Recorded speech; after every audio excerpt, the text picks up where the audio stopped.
তো বাড়ির চারধারে এখন মিস্ত্রি কাজ করছে। চলো তোমাদের সাথে একটু শুনে দেখাই আমার ঘরটার কী অবস্থা। জাস্ট যে এখানে এই জায়গার ভেতরগুলো জাম করা হচ্ছে, ওইদিকে টাইলস মিস্ত্রি টাইলস লাগাচ্ছে।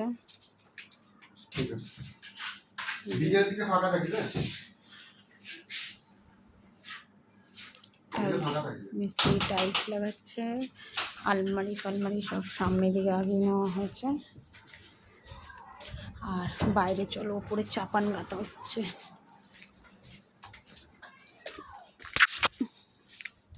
মশলাপাতি মাখা উপরে। হ্যাঁ কিছু না, সার এত দেরি করছে কেন গো? এত সময় লাগছে? ও খেয়ে বেরিয়েছে নাকি? ওর জন্যই দেরি হচ্ছে। তো এই হচ্ছে কাজ বাড়িতে, চারপাশে মিস্ত্রি, মাঝখানে আমি বসে রয়েছি। কি করবো বলো? তো অসুবিধা হবে না।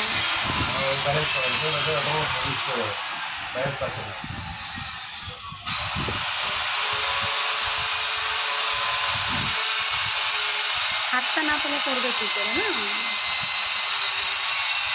তো এই হচ্ছে কাজ। আপাতত এইসবই কাজ হচ্ছে পুরো বাড়ি ঘিরে। কালকে আবার পালিশ মিস্ত্রি আসবে, খাটটাকে পুরো পালিশ করানো হবে। কোথায় কি রাখবো, কোথায় নিজে থাকবো কিছুই বুঝতে পারছি না। মানুষ একটা ঘর নিয়ে থাকে, আর আমি একটা বাড়ি নিয়ে থেকেও আমার জায়গায় কম পড়ে যাচ্ছে। যদিও ভাড়ার ঘরটা আছে, বেশি আছে তার জন্য ঠিক আছে না, আসবো। ভাড়ার ঘরটা যদি ফাঁকা থাকতো তাহলে আমার এই সমস্যাটা হতোই না। তাহলে উঠোনটা থাকতো তো, তাহলে সে আবার নিজেকে মেন্টালি প্রিপারেশন নিতাম। আছে বলে তো মনে করবো, এটা তো কমন ব্যাপার না। থাকলে তো মানুষ চাইবেই, থাকতে কেন কষ্ট করবো? না থাকলে কষ্ট করলাম ঠিক আছে, চলো একটা ঘরের মধ্যে গুড়গুড় গুড়গুড় করবো, কিন্তু রয়েছে যখন আমি কেন কষ্ট করবো?